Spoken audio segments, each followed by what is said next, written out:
Good morning! So, today I sit here in front of the camera, bubbling over in joy.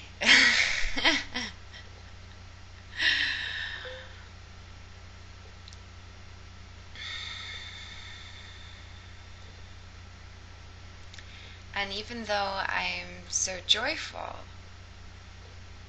I feel this presence and stillness of peace within me also. And I know that the joy comes from that place of presence and of stillness.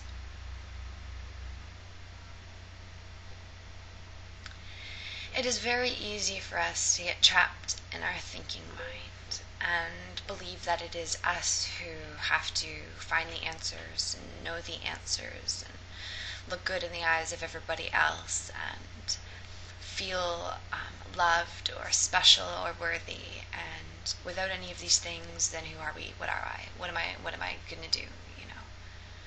Well, if I don't have these external forces to validate me, then I'm not much of anything. That's people's perception of it, because they have yet to know anything different. That we grow up in a world that keeps us focused out there. The television, the video games, the news, the drama, the books, the fight, the schools, the this, the that, everything is outside of us. The answers seem to be outside of us. You can't know anything unless you go to university. You can't know anything unless you study for billions of years and read all these books and have this inundation with knowledge. But the truth is that knowledge doesn't come from books. It doesn't come from television. It doesn't come from our parents. Knowledge comes from within us. And when we allow ourselves to step back into that presence, to step back into that state of stillness, which all of you can do with me now, right? We're talking, we're up here, but then we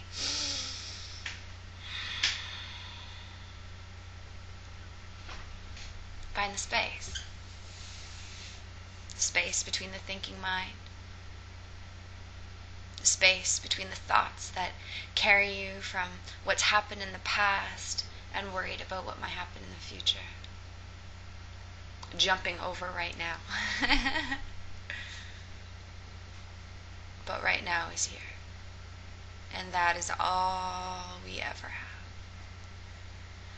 And when we allow ourselves to be in this moment now, is when the truth comes streaming on in. These words in which I'm speaking to you now, I wouldn't say they come from Brittany. Okay. Brittany is this label, this name, this character that my parents gave me upon birth. And yes, I agree, perhaps maybe in soul realm I helped them, assist them in making that choice of name, but that is irrelevant. I had someone say that to me the other day. What it means is it is a label to categorize this physical body form. Oh, baby pops out, it's Brittany. Looks like a Brittany, right? But that's not who I am. I can say I'm a university grad. I went to school for 5 years, got my honors in English. I could say that. It's not who I am. It's not where I learned my knowledge from.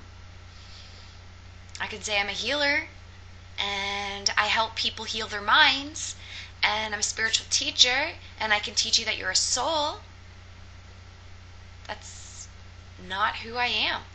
So if these things are not who I am, who am I? Right.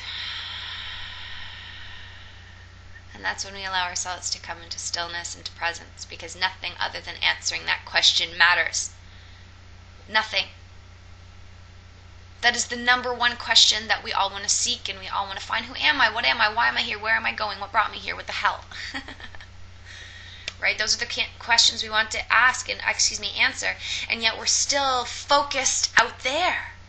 We're still focused with what we must do how much money we must have, what job we must have, where we must go to school, what if I should go to school, what if I want this life partner, where am I going to go find him, where am I going to go look for him, all of these things.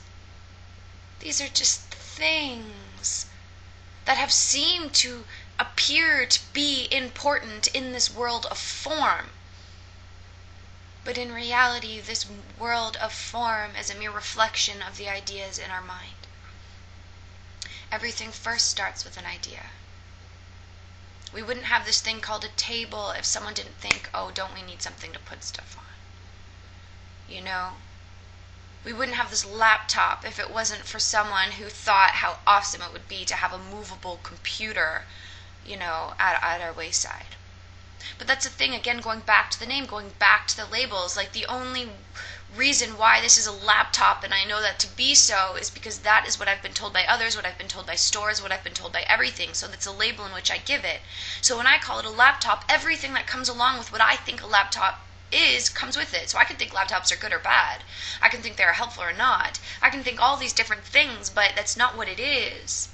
For me, like, if I take the label off of it, if I take the meaning off of it, if I take what I think it is off of it, I ask Spirit to tell me what this is. And this laptop it's an offering of love. It is allowing us to communicate with the entire world in a single instant. That's divine. It's a communication device, that is all. It's a means for me to sit at my table here, and be able to reach from, Mississauga, Canada to, India, all the way across the world. That's divine, right? Mm-hmm. That's divine. And that's the thing, is there is divinity in everything. So instead of seeing things through the thinking mind, and labeling things and giving meaning to things and giving judgment to things and giving value to things that are outside of ourselves, instead, what we must do is stop all that.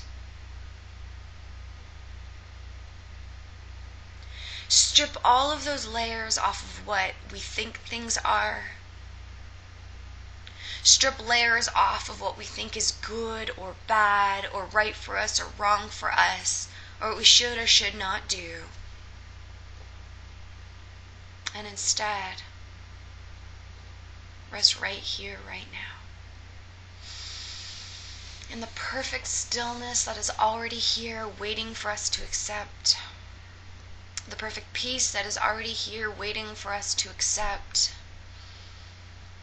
And it goes beyond that even, because when we become open to knowing who we are, then that is how we have this fundamental shift in perception. So no longer is it a struggle for us to keep us focused here, right? No longer is it a struggle for us to no longer label anything or judge anything or condemn anything out there, because we recognize that everything that is out there is a mere means for us to learn proper perception of it. So if we are seeing something and it's contorted, like we're judging a relationship or a situation or a person or even a thing, we have to recognize that, all meaning that we give to that experience, all meaning that we give to that person or relationship is merely just the meaning in which we give it. It's not the truth. It's not how it really is. So when we step back from how we think it is, we become open to what it truly is, and that is when this abundance of knowledge comes. Because the knowledge isn't of this world. The knowledge is out of this world, and it comes into this world through us. Again, knowledge isn't found in books. It isn't found in the sciences. It isn't found in the medicines. It isn't found in any of that. That comes from a thought in the mind that could be helpful potentially in form to help with the effect. But the cause is always within the mind. The effect is outside of the body. So when we take it back to the cause, which is within the mind, and we ask to see things differently, we are shown. There is a corrective agent within our mind, that soft, quiet voice of reason that instructs us, be still. Breathe. Pause a moment. Step back from the thoughts a moment. And just be. And when we're in that state of being, we open up to so much clarity. So much knowingness, so much knowledge, And it's because the knowledge streams through us as we are a vessel of it, that's all. And when we allow ourselves to be that vessel, then we become these vessels of communication for the world to hear, because this is what this world needs to know right now. That there is another answer and there is another way, and that way is found within. And the more of us are going within, the more of us are realizing that the answers are within inside ourselves and they're not out there. That this place of presence, this place of stillness, is here for us always to slip into. You know? It's as if we're playing play out there, okay? Just like Shakespeare said. He said something like, I don't know, let's see. He said something like, we are all merely players. Something like that. Wait, we are all merely players, just simply playing our part, right? Like, this is like just act. It's a show, right? And that's it is. I'm a character, Brittany, who's a healer, life coach, whatever, you know, and I'm here to help save the world, whatever. Like that you know, has been my character in the past, right? We all have our characters. We all have these roles in which we play in this world, and we try and live up to them. But these roles and these characters and these plays that we put on to the other world, to the external world, like we find that we'll either try and play, you know, the same character everywhere, or we'll play a different one depending on who we're with, right? So we really never know who we are. We only know what we are trying to identify with: the clothing, the hair, the body, the physique, the credentials, the job, the relationship. You know, these things define us. These things give us, you know, an identity, right? And so we hold on to them because we think that's who we are. We think we are these clothes, this hair, this face, this body, this person who's in a relationship, this person who has a great degree, this person who has a great job, or vice versa, right?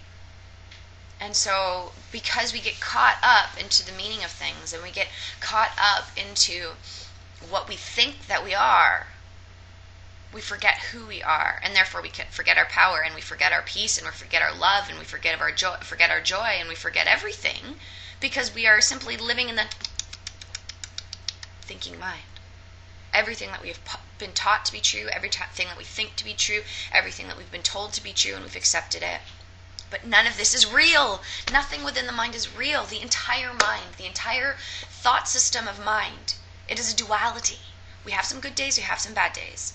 You know, we struggle sometimes, we hit rock bottom, we hit depression and apathy, but we also rise up to complete joy and absolute bliss and understanding. So what the hell, right? This is the split mind of duality. This is how the world in and of itself works, right? Right now, right? We came here to this world to experience what it would be like to be separate, and we have this ego-thinking mind to allow us to perceive this world to be so, right? We asked for this.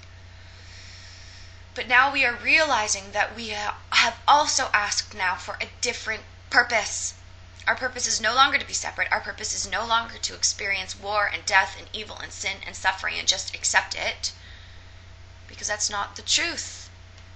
That's how we've perceived it. That's in our thinking mind. That's in our ego mind. It's not real.